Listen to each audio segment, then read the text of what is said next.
Fala pessoal do extensivo, tudo bem? Bom, vamos dar sequência aqui à matéria, né? Que a gente está trabalhando agora online.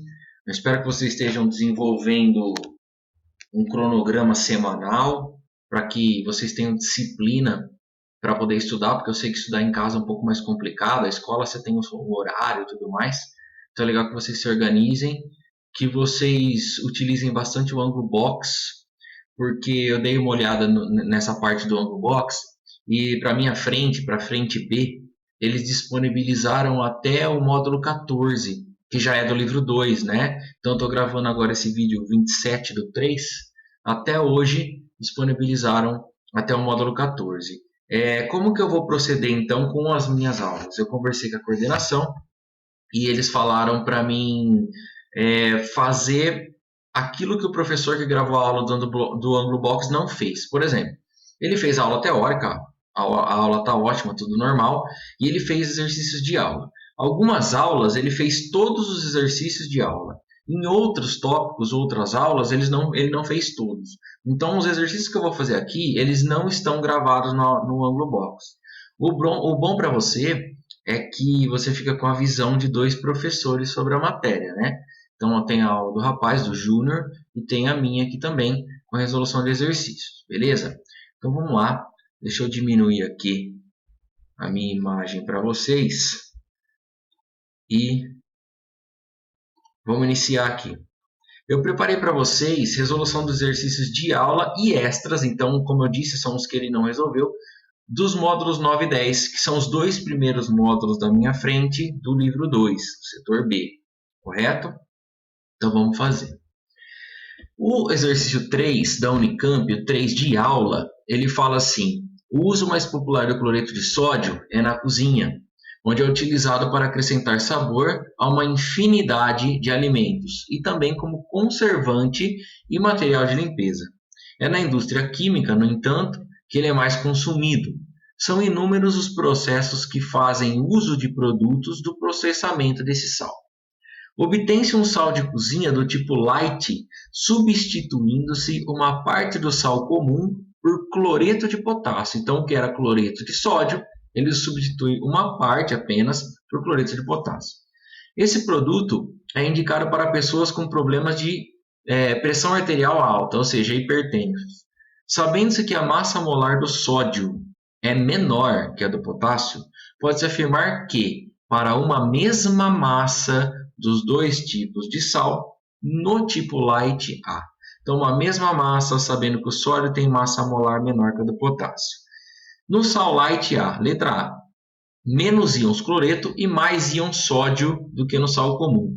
Bom, se a ideia é baixar a quantidade de sódio para o pessoal que tem problema de hipertensão, então no sal light não vai ter mais sódio, né? Tem que ter menos sódio para evitar essa questão da pressão alta. Então o item A está errado.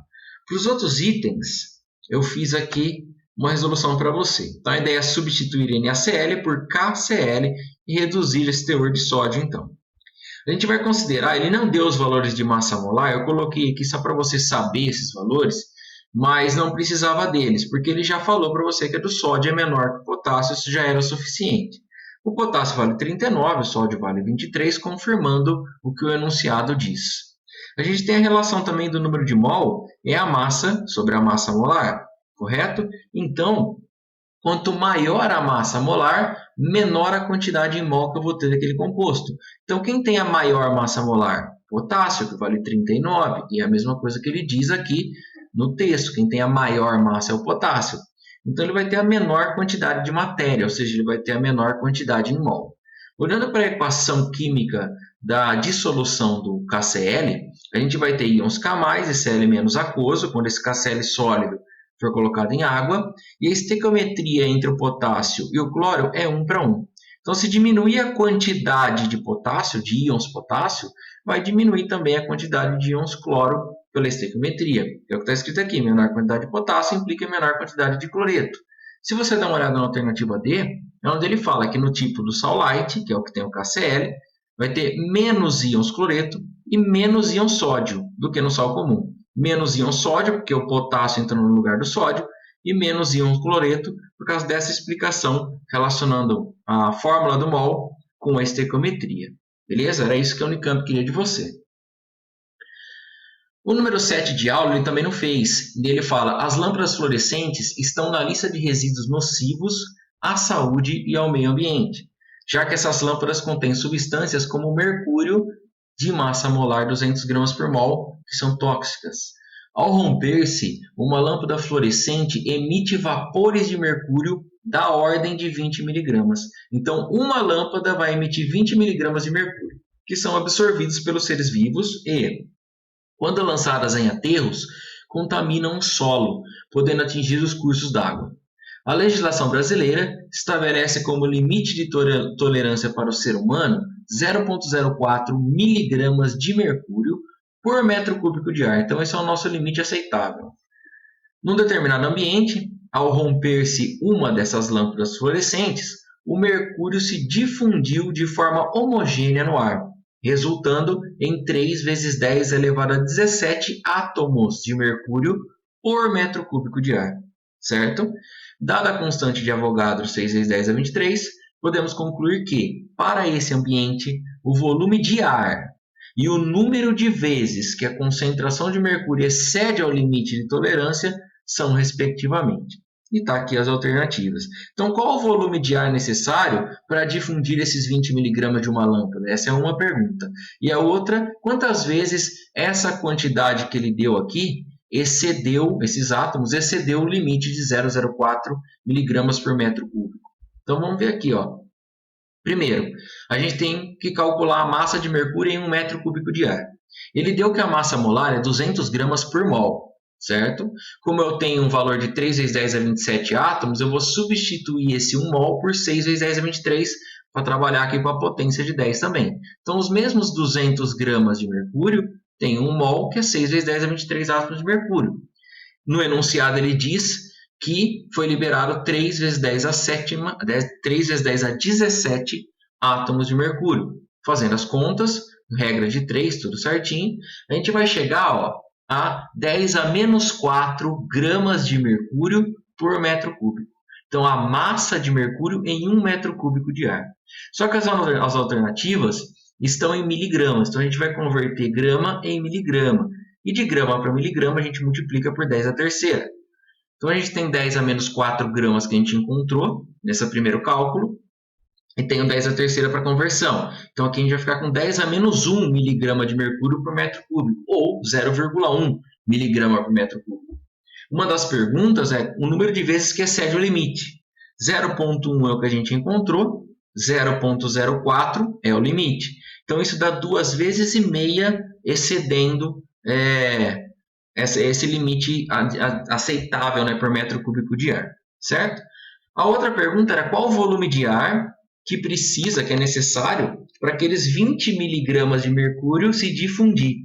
A gente acabou de encontrar aqui 0,1 miligramas de mercúrio por metro cúbico. Só que uma lâmpada, ele garantia que ia liberar para a atmosfera 20 miligramas. Então, regra de 3, vai ficar 20 dividido por 0,1, que é 200 metros cúbicos de ar que são necessários para difundir esses 20 miligramas. Então, 200 metros cúbicos e 2,5 vezes a mais, a gente tem a alternativa C para responder isso, certo? Outra questão é essa que eu tirei dos exercícios extras, tá? Da Unicamp também. Ele fala especialmente para as crianças. Havia uma sala reservada com muitos brinquedos, guloseimas, um palhaço e um mágico. Uma festa, né? Como o Rango também tinha problemas com açúcar, algumas vezes ele colocava pouco açúcar nas receitas. Ao experimentar a pipoca doce, uma das crianças logo berrou: "Tio Rango, essa pipoca está com pouco açúcar." Aquela observação intrigou o Rango, que ficou ali pensando, certo? Na letra A ele fala: "Coloquei 2 xícaras de milho na panela e depois que ele estourou, juntei 3 colheres de açúcar para derreter e queimar um pouco. Se cada colher tem mais ou menos 20 gramas de açúcar, quantas moléculas, ou seja, qual o número de moléculas de sacarose eu usei em uma panelada?"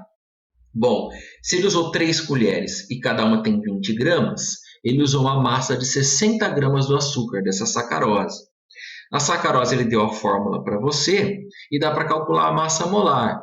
Então, provavelmente, consultando a tabela periódica aqui, o carbono vale 12, hidrogênio vale 1, oxigênio vale 16, a gente chega em 342 gramas por mol. Abrindo isso, a gente tem 342 gramas para cada mol. Como ele quer o número de moléculas, quantas moléculas, a gente vai substituir esse 1 mol por 6 vezes 10 a 23, para poder contar as moléculas. Então, os 342 gramas estão para 6 vezes 10 a 23 moléculas. Porém, ele não usou 342, ele usou apenas 60, que são as 3 colheres. E a gente encontra um valor X. 60 vezes 6 vezes 10 a 23, dividido por 342, o que vai dar 1,05 vezes 10 a 23 moléculas da sacarose. Essa é a resposta do item A. No item B ele fala, eu também sei que parte desse açúcar, após caramelizar, se decompõe em água e carbono. Se 1% desse açúcar se decompõe dessa forma, quantos gramas de carbono se formaram em cada panelada? 1% vai se decompor.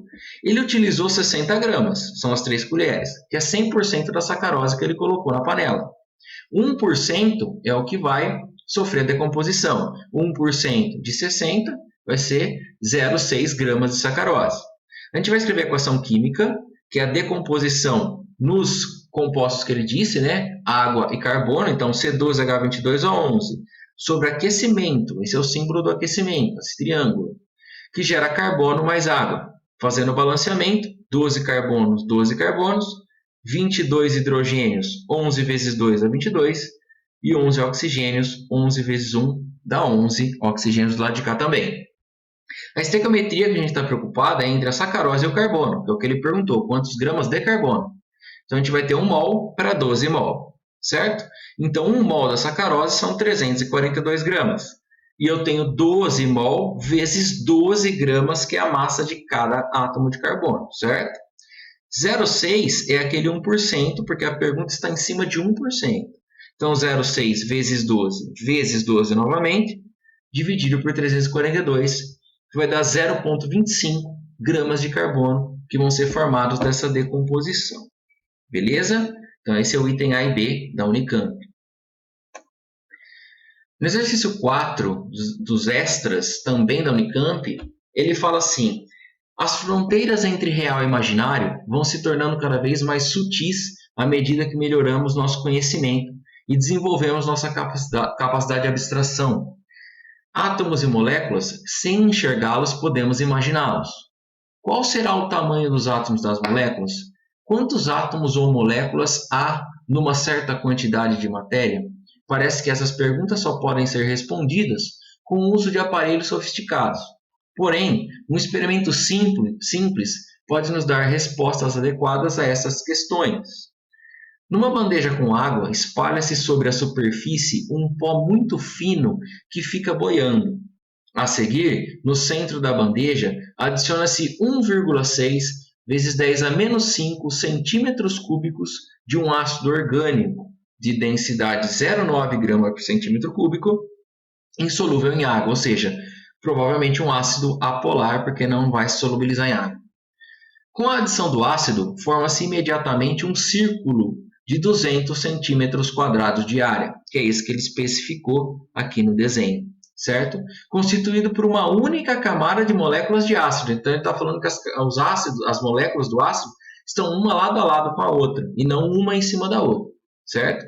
Arranjadas lado a lado, conforme esquematiza a figura a seguir. Imagine que nessa camada, cada molécula do ácido está de tal modo organizada que ocupa o espaço delimitado por um cubo. A gente sabe que não é bem assim que as moléculas ocupam o espaço, mas ele pediu para considerar um cubo cada molécula. Beleza. Considere esses dados para resolver as questões a seguir. Letra A. Qual o volume ocupado por uma molécula de ácido em centímetro cúbico? Por uma molécula, por um cubo que ele pediu para considerar. Qual o volume ocupado? E a letra B. Qual o número de moléculas, então a quantidade de moléculas contidas em 282 gramas do ácido? Lembre-se que, em geral, o item B depende do A, né? A maioria dos casos acontece isso. Então, dá uma olhada. No item A, Eu primeiro vou calcular a altura dessa película do ácido que se formou sobre a água, já que ele garante que uma molécula está ao lado da outra e não em cima da outra. Se eu calcular essa altura, eu estou calculando uma aresta do cubo. Essa é a intenção. A gente tem que o volume é igual à área vezes a altura. O volume ele deu, está no enunciado, 1,6 vezes 10 a menos 5. A área ele também deu. Falou que depois que ele espalhou, formou-se um círculo de 200 centímetros quadrados.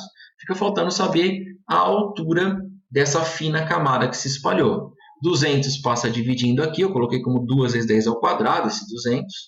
1,6 dividido por 2, 0,8. Esse 10 ao quadrado passa para cima negativo, fica menos 5 e menos 2, que dá menos 7. E a gente representa uma casa diferente de 0 antes da vírgula, aumentou aqui, diminui aqui. Lembrando que diminuir é ficar mais longe de 0, no caso dos números negativos. Então esse é o comprimento da aresta do cubo. Só que ele quer saber o volume de uma molécula. E se é um cubo, eu vou ter que multiplicar as 3 arestas. Então cada molécula é um cubo. Então eu vou ter essa aresta ao cubo. Então 8 vezes 10 é menos 8 ao cubo, certo?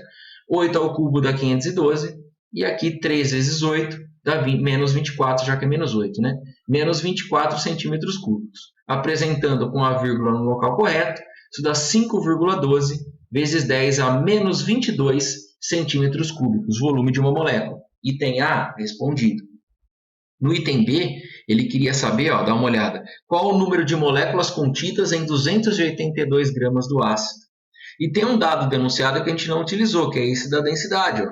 Então vamos lá. Densidade massa sobre volume, sem segredos. Substituindo a densidade, eu tenho 0,9 gramas por centímetro cúbico, isso está no enunciado. E ele fala que tinha uma massa de 282 gramas. Quem é a nossa incógnita? O volume, certo? Então o volume é a divisão de 282 por 0,9, o que dá aproximadamente 313 centímetros cúbicos. Mas essa não é a resposta, porque ele perguntou quantas moléculas vão ter nessa massa e não qual o volume, certo? Só que no item A, a gente descobriu que uma molécula tem 5,12 vezes 10 a menos 22 centímetros cúbicos. Se o total dessa massa deu 313 centímetros cúbicos, quantas moléculas tem aqui? Então vai ficar 313 dividido por 5,12 vezes 10 a menos 22, que vai dar 61 vezes 10 a 22, que esse 22 está negativo, passa para cima, troca o sinal, e 313 dividido por 5,12 dá aproximadamente 61. Apresentando a casa corretamente antes da vírgula, isso dá 6,1 vezes 10 a 23 moléculas. Então é bem comum essa questão do item A ter que ser utilizada no item B. Tem pessoas que começam pelo B, não dá certo, ou quando ela erra o A, automaticamente ela erra o B também. Questões de segunda fase com essa característica, tem que tomar cuidado. Beleza? Então daqui a minha resolução daqueles exercícios que não foram feitos no Angle Box com relação ao módulo 9 e 10. Beleza? Então, até mais.